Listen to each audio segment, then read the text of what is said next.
स्वराज किचनमध्ये मी तुम्हा सर्वांचे स्वागत करते। आज आपण खिचडी भात बनवणार आहोत आणि तोही गाजर आणि वाटाणा टाकून आणि अगदी सोप्या पद्धतीने आणि अगदी कमी साहित्यात बनवणार आहोत। रेसिपी शेवटपर्यंत अगदी नक्की पहा। मिक्सरच्या भांड्यामध्ये 2 ते 3 हिरव्या मिरच्या, लसूण आणि आलं, जिरं थोडं टाकायचं, बारीक वाटून घ्यायचं आहे आणि त्याच भांड्यामध्ये अर्ध गाजर घेतलेला आहे आणि अर्धी वाटी वाटाणा घेतलेला आहे, तो पण आपण बारीक करून घ्यायचा आहे, अगदी बारीक करायचा नाही। आता आपण इथे फोडणीचे साहित्य बघूया। एक पूर्ण कांदा बारीक चिरून घेतलेला आहे, अर्धा टोमॅटो घ्यायचा आहे, त्यानंतर कढीपत्त्याची पाने घेतलेली आहेत, एक छोटासा बटाटा घेतलाय, तो अगदी बारीक चिरून घेतलेला आहे आणि आलं, लसूण, मिरची आणि जिऱ्याची पेस्ट आहे आणि वाटाणा आणि गाजरची ओबडधोबड केलेली पेस्ट आहे। इथे पूर्ण 1 वाटी तांदूळ घेतलेला आहे आणि त्या प्रमाणामध्ये अर्धी वाटी तुरीची डाळ आणि अर्धी वाटी मुगाची डाळ असं प्रमाण घेतलेलं आहे। स्वच्छ धुवून घ्यायचे आहे। खिचडी भात आपण कुकरमध्ये करणार आहोत। कुकरच्या भांड्यामध्ये तेल टाकून घ्यायचं आहे, याऐवजी तुम्ही बटर किंवा तूप वापरलं तरीही चालेल। मोहरीची फोडणी द्यायची, जिरे टाकायचं आहे। फोडणी छान तडकली पाहिजे, तर आपल्या खिचडी भाताला खूप सुंदर अशी चव येते। त्यानंतर हिंग टाकून घेतलेला आहे आणि कढीपत्त्याची फोडणी दिलेली आहे। खमंग अशी फोडणी तयार झालेली आहे। हिरवी मिरची, आलं, लसूण, जिऱ्याची पेस्ट टाकून घ्यायची आहे। आता आपण जे फोडणीसाठी साहित्य काढलेलं होतं ते सगळं साहित्य आपण या फोडणीत टाकून घेणार आहोत। ही फोडणी 5 ते 7 मिनिटं छान परतून घ्यायची। कांदा छान तांबूस रंगापर्यंत परतला गेला पाहिजे। हवा असेल तर तुम्ही मीठही टाकू शकता, त्यामुळे कांदा लवकर परतला जातो। आता आपण अगदी बारीक चिरून घेतलेला बटाटा टाकून घेतलेला आहे, तो सुद्धा आपण छान परतून घ्यायचा आहे।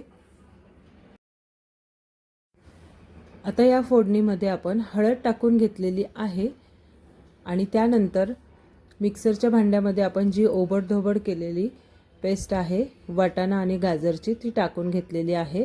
यामध्ये अजूनही तुम्ही भाज्या ॲड करू शकता, त्यामध्ये फरसबी सुद्धा तुम्ही घालू शकता आणि अशा पद्धतीने आपण बारीक करून जर टाकलं तर खिचडी भाताची चव तर वाढतेच, पण मुलांना ती वेचूनही काढता येत नाही।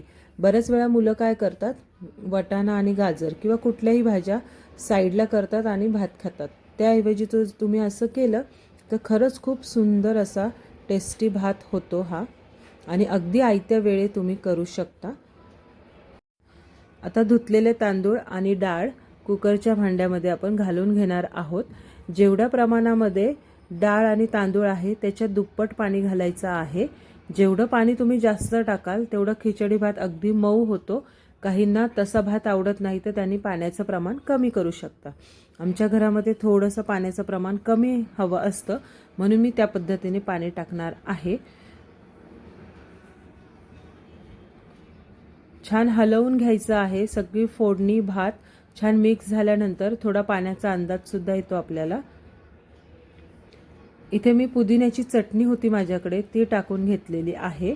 जेव्हा तुम्ही मिरची वगैरे वाटता, मिरची आलं लसूण वाटता, त्यामध्ये सुद्धा थोडंसं पुदिन्याची पानं टाकली तरी खूप छान टेस्ट येते। पुदिना असेल तर नक्की टाका। मीठ टाकून घेतलेलं आहे, चवीनुसार मीठ टाकायचं आहे आणि अगदी 2-3 दाणे साखर टाकून घेतलेली आहे, त्यामुळे टेस्ट एकदम बॅलन्स होते आणि छान सगळं मिक्स करून घ्यायचं आहे। थोडासा लिंबूचा रस टाकायचा आहे, अगदी थोडा टाकायचा, त्यामुळे भात छान मोकळा होतो आणि भाताची चव सुद्धा खूप वाढते।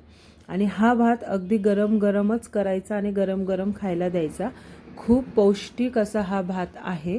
घरात आजारी माणूस असेल आणि हा भात दिला तर त्याच्या तोंडाला सुद्धा चव येणार आणि खूप न्यूट्रिएंट्स आणि प्रोटीन त्याच्यामध्ये भेटतं। भाताला छान उकळी येऊन द्यायची आहे आणि पाणी अर्ध्यापेक्षा कमी झाल्यानंतर आपण त्याला झाकण लावणार आहोत.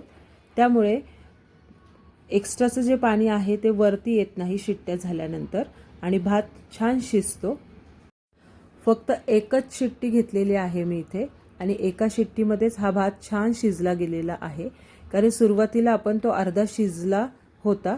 जेव्हा पाणी छान उकळतं, अर्ध्यापेक्षा कमी होतं, तेव्हा तो भात अर्धा शिजला जातो आणि शिट्टी लावल्यानंतर फक्त एकच शिट्टी घ्यायची. जास्त जर घेतली तर तो भात खाली लागू शकतो किंवा जळू शकतो. वरतून छान अशी कोथिंबीर आपण टाकून घेतलेली आहे आणि खूप सुंदर असा सुगंध ह्या भाताचा येत आहे. त्यामध्ये सगळे न्यूट्रिएंट्स आहे. नक्की या पद्धतीने गरम गरम भात बनवून बघा.